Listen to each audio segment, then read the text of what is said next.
투자 액티브 패시브 시간입니다. 해외 투자에 있어서 여러 가지 방향성 함께 좀 찾아보도록 하겠고요. 포트폴리오 함께 점검을 해보도록 할게요. 오늘은 하나금융투자의 김민아 FA와 함께 하도록 합니다. 어서 오세요. 네, 안녕하세요. 김민아입니다. 자, 오늘 어떤 내용부터 살펴보도록 할까요? 네, 오늘도 역시 미국 증시, 어제 미국 증시 마감 좀 말씀을 드리고요. 그리고 저희 종목에 대해서도 간단하게 브리핑을 해보고요. 또 새로 저희가 살펴볼 만한 기타 글로벌 이슈에 대해서도 한번 점검을 해보겠습니다. 자, 오늘 시간이 좀 넉넉한 편이니까 천천히 한번 보겠습니다. 자, 일단 다우지수 보시면은 어제 0.17% 빠졌죠. 지금 뉴욕 증시가 최근에 계속 상승을 했습니다. 1월부터 10월까지 단 한 차례도 쉬지 않고 매월 상승을 기록 S&P 500 기준으로요. 계속 이어오다가 최근 들어서 약간 주춤하는 모습입니다. 일단 다우지수가 좀 빠졌고요. 0.17% 빠져서 23,422.21포인트로 시장을 마감했습니다. 그리고 S&P 500은 반대로 0.1% 상승해 주었는데요. 그래서 2,580.84포인트로 시장을 마감했습니다. 기본적으로 시장 전반에 깔린 지금 두려운 부분, 약간의 공포감은 공포감이라 말하긴 좀 그렇지만 세제개혁이 트럼프 정부에서 추진했던 이 공화당의 세제개혁안, 법인세이나 이런 부분들이 지금 이 올해 안으로 힘들 것 같다. 이런 얘기들이 좀 나오고 있습니다. 그래서 시장에서는 지금 공화당 안에서도 상원과 하원 간에 의견 조율이 좀 안 되고 있는 그런 상황이죠. 이러다 보니까 앞으로 이 세제개혁이 좀 미뤄지지 않을까, 2019년까지도 미뤄질 수 있다. 이런 부정적인 시각이 지금 증시를 지배를 하고 있고요. 자, 그러다 보니까 주가가 좀 소폭 하락하는 혹은 횡보하는 그런 모습 보여주고 있습니다. 그래서 여러분 앞으로 이 법인세 인하 이슈가 언제 어떻게 되는지 좀 주목을 하셔야 되겠고요. 중요한 부분 되겠습니다. 그리고 대형 기업이 지금 실적이 부진이 좀 조금씩 나오고 있습니다. 그러니까 그동안 이어왔던 이 상승세를 도와줬던 모멘텀이 이제 조금 줄어드는 거 아닌가 이런 우려가 나오고 있습니다. 그 대표적으로 어제 GE 같은 경우에는요. 2018년 실적 전망이 시장이 기대치에 훨씬 못 미치는 그런 실적 전망을 내놨죠. 자, 이러다 보니까 주가가 좀 많이 빠졌습니다. 지금 어제만 해도 주가가 7.17% 거의 8% 가깝게 빠졌다가 다시 돌아오는 그런 모습을 보여주었습니다. 자, 주된 요인은 배당금 삭감 소식이 있었죠. 배당금을 삭감을 할 것이다. 이게 GE가 거의 1938년 이후로 처음으로 지금 38년 이후에 처음으로 배당금을 떨어뜨리는 이런 모습입니다. 만약에 이렇게 배당금 삭감을 하게 되면은 이거 당연히 투자자들에게 굉장히 좋지 못한 시그널이 되겠죠. 자, 이런 식으로 해서 지금 다우는 소폭 하락했고요. S&P 500은 소폭 상승했다고 말씀드리겠습니다. 그리고 나스닥 기술주 중심의 나스닥 지수 같은 경우는 0.1% 상승 마감했습니다. 그래서 6,757.60포인트로 시장을 마감했습니다. 일단은 전반적으로 증시가 주춤하다 보니까 금값이 좀 상대적으로 많이 오르는 모습을 보였습니다. 0.4% 상승했고요. 그래서 온스당 0.4% 상승해서 지금 1278.9달러. 이렇게 거래가 되고 있습니다. 그리고 전반적으로 주요 종목들 보면은 애플은 0.4% 하락했고요. 그리고 퀄컴 같은 경우에는 인수합병 안 한다고 한 뒤에 되려 상승했죠. 2.97% 상승했습니다. 그리고 저희 종목 넷플릭스 1.59% 상승하는 모습 보였고요. 그리고 마텔 같이 이런 완구업체죠. 완구업체 이제 M&A 이슈가 생기면서 또 무려 20%나 상승하는 그런 모습 보였습니다. 자, 여러분 지금 보셔야 될 게 이제 저희 포트폴리오에서도 이렇게 조정이 한 번씩 올 때, 그러니까 저희 패시브 포트폴리오 기준으로 저희가 항상 현금을 남겼었죠. 20% 정도 남겼는데 그 현금 비중을 이제 한 30%까지 매도하면서 늘렸다가 나중에 단기적으로 조정이 한 번 올 때, 만약에 미국 증시가 미국에서 세제 개편안이 지금 통과가 안 된다고 쳤을 때 조정이 한번 올 것 같고요. 또 그럴 때 추가 매수의 기회로 가져갈 수 있도록 저희 그렇게 조치를 좀 하겠습니다. 여러분들도 포트폴리오 해외 투자하시는 분들 현금 비중을 조금 마련하시는 거 지금 괜찮아 보입니다. 그리고 저희 패시브 포트폴리오 한번 점검해 보겠습니다. 일단 EM 꾸준히 좋은 모습 보여주고 있고요. 수익 10%대 나고 있고 중신증권 타이거 200 그대로 가져가고 있고요. 최근에 VNQ 좀 상승한 모습입니다. 계속 횡보하다가 최근 들어서 증시가 좀 주춤하면서 상승해 주는 모습 보여주고 있고요. 스타벅스 수익권 들어와 있습니다. 그리고 넷플릭스는 아직 200달러 조금 못 미치는 모습 보여주고 있습니다. 자, 주목할 만한 거는 ETF, 특히 최근에 편입한 ETF가 굉장히 좋은 모습 보여주고 있다는 거죠.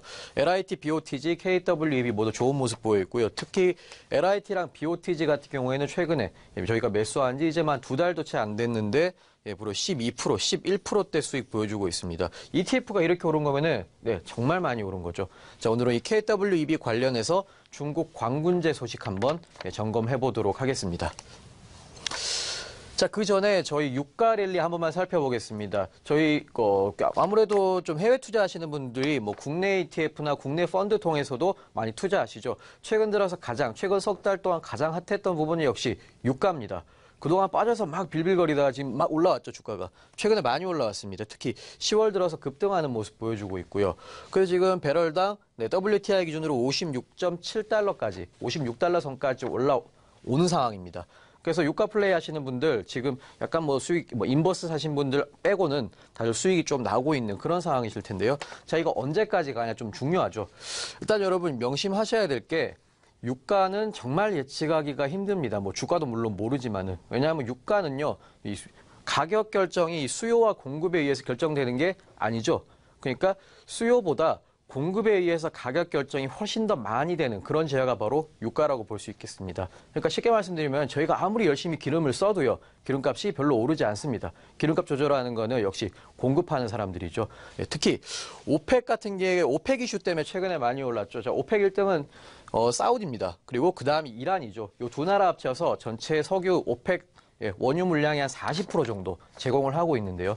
그러니까 이게 굉장히 예측하기가 힘든 게 사우디 같은 경우에는 뒤에 미국이 있죠. 그리고 이란 뒤에는 러시아가 있고요. 이 두 나라가 각각 이제 수니파, 시아파 이렇게 해서 지금 대립하고 항상 싸우고 있는 그런 상황이기 때문에 알 수가 없습니다. 특히 왕정이기 때문에요.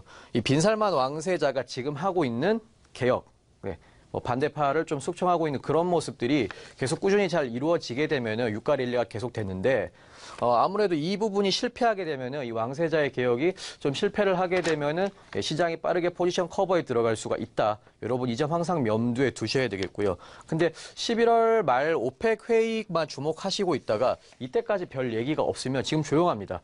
별 얘기가 없으면은 유가 랠리는 조금 더 갈 것으로 보고 있습니다. 시장에서는 제시를 지금 배럴당 80불로 제시를 하고 있는데요. 이때까지 갈 거다. 크리스마스 때까지는 충분히 갈 거라고 보고 있는데 모르죠. 여러분 80달러 보지 마시고요. 지금 상황에서 수익 나는 대로 조금씩 물량 줄이시는 거 저희 추천을 해드리겠습니다. 이렇게 말씀을 드리겠고요. 그리고 상해 지수가 지금 2년 내 최고치를 기록했죠. 자, 상해 지수 많이 올랐습니다. 0.44% 올라가지고요. 어제 3,447.84포인트로 시장을 마감했습니다. 이게 6거래일 연속 상승한 그런 모습이고요. 그리고 은행주와 반도체 위주의 상승이 좀 있었습니다. 그러니까 은행주가 상승을 하기는 하는데 사실은 은행주의 상승은 그렇게 오래는 안 가죠. 왜냐하면 외국인들이 매력을 느끼는 부분은 이런 은행주가 약간 부실하다고 외국인들은 생각을 하고 있습니다. 그 부채 문제도 있고요. 그것보다는 약간 전통산업 쪽, 또 내수 쪽에 또 관심이 있기 때문에 이 잠깐의 상승은 그렇게 보실 이유는 없다. 이렇게 말씀드리겠습니다. 일단 보면 어제 평안보험 올랐고요. 초상은행 또 2%나 오르는 모습 보였습니다. 그리고 저희 성강통 추천 종목이었죠. 신비정보가 많이 올랐습니다. 은행주는 아니지만 10% 오르는 모습 보였고요. 구비광 6%, 자광 5%. 자, 이렇게 저희 성강통 종목들도 꾸준히 좋은 모습 보여주고 있다는 점 한 번 더 말씀을 드리겠고요. 자, 이어서 그 중국 11월 11일이 저희는 빼빼의 데이죠. 근데 중국은 그게 광군제입니다. 광군이요, 미친 사람 이런 게 아니고요. 광군은 솔로입니다, 그냥. 호랍이나 혹은 혼자 애인이 없이 지내는 사람, 혼자 사는 사람들을, 저 같은 사람들을 광군이라고 합니다. 그렇게 부르는데, 광군제가 원래 이제 그런 사람들 위로하려고 만들었다가 2009년부터 여기에 대기업 알리바바가 끼게 되죠. 끼게 되면서 그때부터 마음껏 24시간 동안 쇼핑을 해라, 물건을 싸게 줄게. 이렇게 유래가 된 게 광군제입니다. 지금 현재 2009년에 시작된 광군제가요, 매출이 지금은 미국의 블랙 프라이데이랑 블랙 프라이데이의 규모보다 훨씬 더 커졌죠. 지금 28조 3천억에 하루에 팔았는데 이게 알리바바만 이렇게 팔았다는 겁니다. 알리바바랑 거의 그 징둥이죠. 그러니까 JD.com이랑 이 두 가지 업체만 하루 동안에만 지금 거의 50조 정도 팔았는데요. 이 50조라고 하면은 우리나라 1년 상거래 매출의 절반 정도 되는 그 정도 양이죠. 그걸 하루 만에 팔어 채웠다. 이런 얘기입니다. 이 광군제가 저희한테 어떤 의미가 있냐 좀 살펴보면요. 매출의 90%가 바로 모바일에서 일어났다는 겁니다. 2013년까지만 해도 매출의 대략 한 14% 정도, 13% 정도만 모바일에서 일어났었습니다. 근데 이제 90%만 90%나 모바일에서 일어났다라는 거는 사람들이 이제 그렇죠. 거의 오프라인에서 물건을 사지 않고 대체로 정말 중국도 모바일로 가고 있다. 저희는 관련 업체를 살펴보면 되겠죠. 자, 이어서 알리바바 매출 증가 부분이 있었고요. 그리고 나라별 매출 순위 한국은 밀렸습니다. 3위에서 5위로. 네. 한국은 앞으로 조금 계속 밀릴 것으로 좀 드리고 싶고요. 그리고 중국 소비 시장을 역시 주목하셔야 되겠습니다. 자, 이게 우리랑 뭔 상관이냐? 자, KWEB 저희가 가지고 있는 ETF죠. 알리바바나 텐센트, JD.com 이런 것들 다 가지고 있는 전자상거래에 투자를 하고 있고요. 저희는 그리고 로반전기 같은 액티브 종목. 네, 이것도 중국의 3, 4선 도시의 인민들이 이제 돈을 쓰기 시작하면 가전을 사게 되는데 그 수혜를 입을 역시 1등 기업이 되겠습니다. 자, 그리고 스타벅스 같은 종목도 마찬가지죠. 이거랑 뭔 상관이냐? 역시 돈을 쓰고 사람들이 쇼핑을 하면은 커피를 스타벅스에서 사 먹게 되어 있습니다. 자, 이런 매크로를 저희는 보고 가셔야 된다는 거죠. 광군지 얘기 좀 드렸고요. 그리고 패시브 종목 지금 중신증권. 자, 이 종목 마지막으로 말씀드리는 이유는 계속 꾸준히 가져가셔도 되고 지금 사셔도 괜찮고 분할 매수 계속 하셔도 좋다는 겁니다. 저희 예전에 매수 시점이 작년이었죠. 방송 처음 성황통 방송할 때 작년 12월에 말씀드렸고요. 그리고 최근 매수 시점이 이때였습니다. 7월이었습니다. 그러니까 어느 쪽에 매수하셔도 지금 다시 천천히 수익권에 들었죠. 자, 이게 패시브 종목의 저는 뭐 아주 전형적인 대표적인 특징이라고 말씀드리겠고요.